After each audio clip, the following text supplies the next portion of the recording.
mga mare, naisipan ko nga pala maglinis ngayong umaga dahil nga masyado na madumi nga yung paligid pero inuno ko munang iset ang aking video dahil wala naman akong kamera. Ay, photographer pala.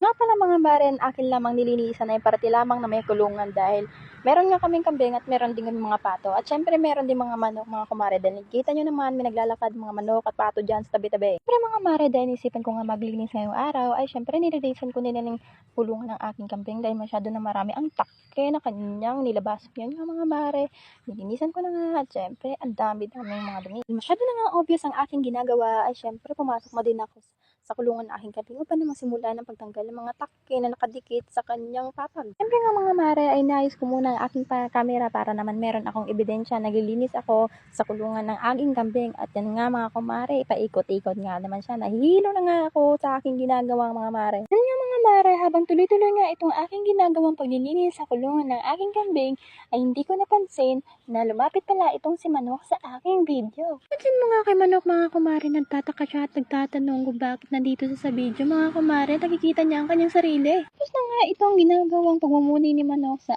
aking video mga kumare habang ako ay nagwalis at naglilinis pa rin sa kulungan ng aking kambing. Pero tatapusin ko na itong video mga kumare dahil merong tumawag sa aking cellphone.